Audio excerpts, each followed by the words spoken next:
Just make no mistake, you know, maybe there's a lot of people they're not selling thousands a day. You know, they're not selling 100 a day. But when they do, and trust me, selling is not your problem. No. Most of your worries, concerns will lie on the products. Your focus will be forced to shift back to the products, the stock, your cash flow. Inventory management, all of that. Inventory management, the quality management, and the cash flow management.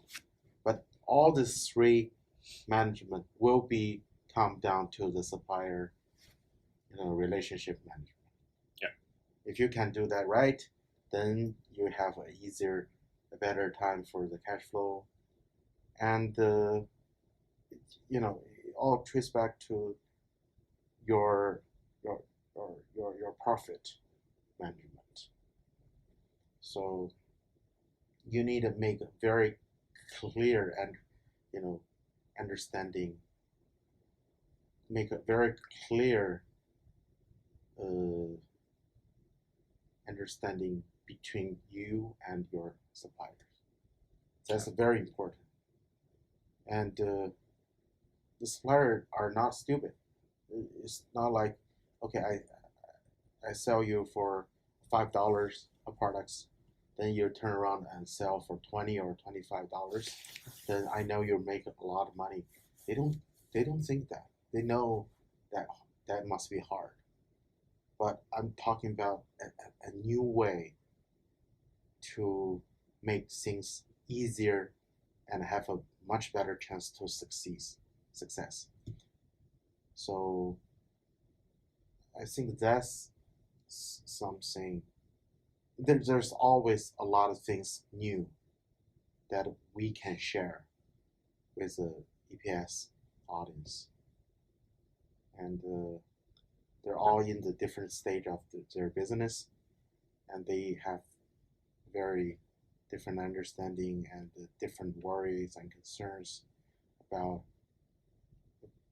starting out a business, growing a business, sell a business. Different stages, yeah.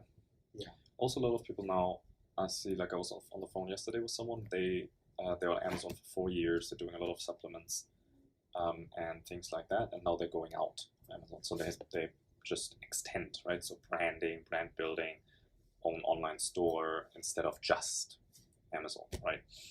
So for people like that, it would be perfect. Just we will gonna have another call, but I propose exactly that. I was like, look, why don't we find new suppliers for what you like? You already have suppliers now that you found through someone or through yourself on Alibaba.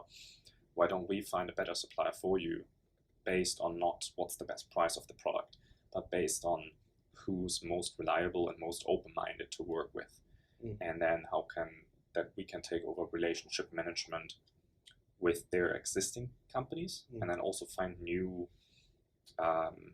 manufacturers for their new product lines, right? So for everything that they launch off Amazon, everything for that can then be drop shipped first until we have the right terms with the supplier after building a relationship. So there are definitely people on that level that need it, that also understand it, because when I say, oh, you're selling for 4 years, so you've probably have seen issues in supply chain, right? And yes, of course, this was an issue in this container and this shipment and blah, blah, blah, right? So he starts saying all these things. So at that level, people understand how important it is. Yeah. But like I say, then also on that level, people are a lot more busy and have a lot more going on and have a lot more pieces to manage. So where it's not you call, you close, done. Like it's, let's see where that leads. Even yesterday, I was on my way here.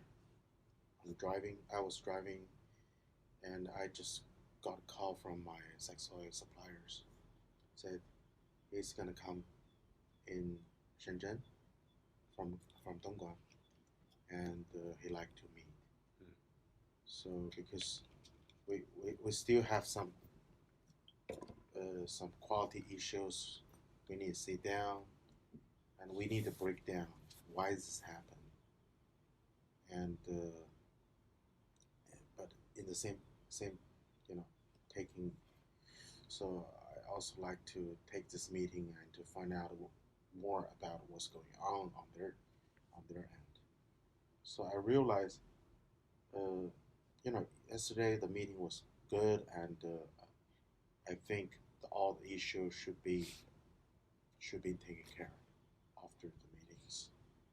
Uh, Even though, for example, like the Cocoa Vibrator, this products we have been selling for 2 years, we still have issues.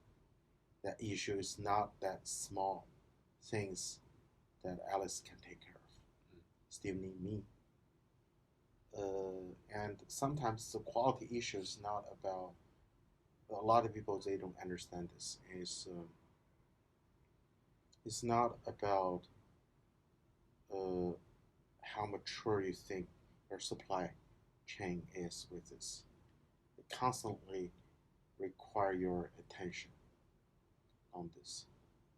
You need to have something there, just put there. Constantly placing orders is not enough. It's not gonna cut to guarantee you have consistent quality, especially when you're selling a few hundreds a day. If you're continuously to plan for sell for 1,000 a day, which is my plan, then you really need it, you know, to put a lot of your time and attention to it. So for products that we have been selling for 2 years, it still requires my time to call and to arrange a sit down that I feel compelled to be in that meeting yesterday. So it shows that there's a lot of things like I need to understand why this quality issues happened. So it all traces down to the factories, the factories production line uh, manager. It's not even the owner of the factories. They're three brother owned companies. So they being break down to a two brother are doing the products design and the products companies, and another brother is kind of own the factories. So they still need to talk to each other that way. Mm-hmm. But we effectively buy from one of the brothers, not from the factory directly, but the price is there. Something I really feel like, and because we are giving an order about 10,000 to 15,000 a month, every month, and